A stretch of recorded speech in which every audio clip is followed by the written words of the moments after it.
أعوذ بالله من الشيطان الرجيم.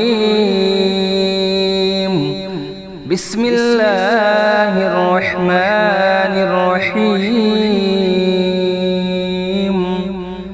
أفلا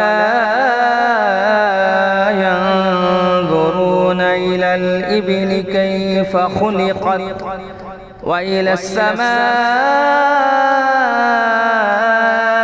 كيف رفعت وإلى الجبال كيف نصبت وإلى الأرض كيف سطحت فذكر إنما أنت مذكر لست عليهم بمسيطر إلا من تولى وكفر فيعذبه الله العذاب الأكبر إن إلينا إيابهم ثم إن علينا